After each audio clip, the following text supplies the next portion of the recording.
السلام علیکم ورحمۃ اللہ وبرکاتہ۔ زبان کی حفاظت اور غیبت کا علاج، یہ تین اہم باتیں ہیں ناظرین۔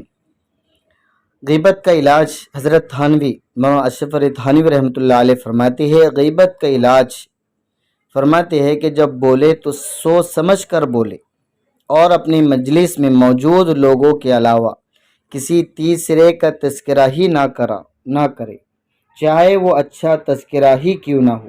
یہ غیبت کا علاج ہے، کیونکہ عام طور پر کسی کی اچھائی کا تذکرہ کرتے کرتے ہم لیکن کا یو ٹرن لے کر غیبت کے اشارے پر یعنی غیبت کے راستے پر نکل پڑتے ہیں اور ہمیں پتہ بھی نہیں چلتا۔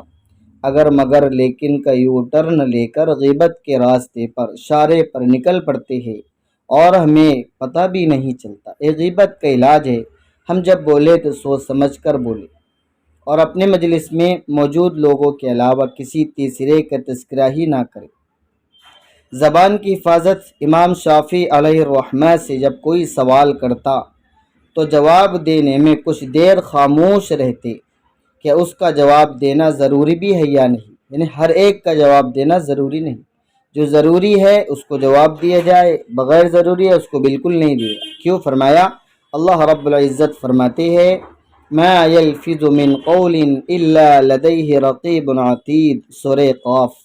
ترجمہ، وہ زبان سے کوئی بات نہیں نکالتا مگر یہ کہ ایک محافظ فرشتہ اس کے پاس تیار بیٹھا ہوتا ہے۔ اچھی یا بری بات، ہماری ہر بات نوٹ ہو رہی ہے، لکھے جا رہی ہے۔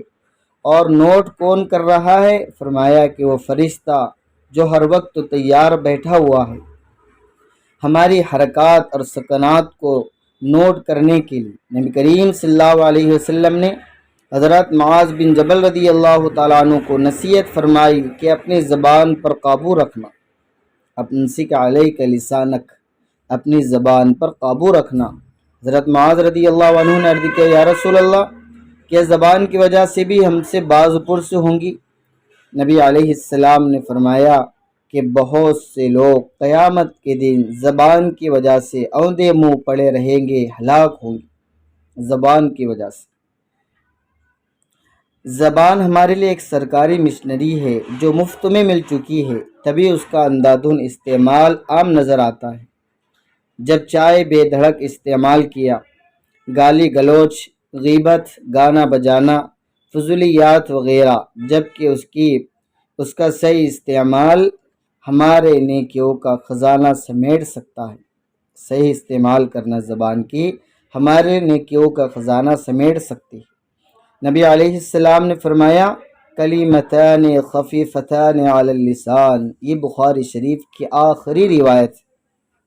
فرمایا کلمتان خفیفتان علی اللسان ثقیلتان فی المیزان حبیبتان الی الرحمن سبحان اللہ وبحمدہ سبحان اللہ العظیم، صحیح البخاری۔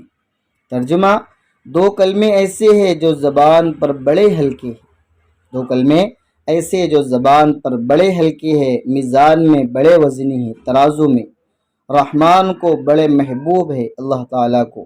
وہ کلمے سبحان اللہ وبحمدہ سبحان اللہ العظیم، ہم اس طرح کے الفاظ پڑھیں گے تو ہمارے لیے نیکیوں کا خزانہ بنے گا، ورنہ ہمارے لیے جہنم میں اوندے منہ پڑے رہنے کا سبب بنے گا۔ زبان کا استعمال، اللہ ہماری حفاظت فرمائے۔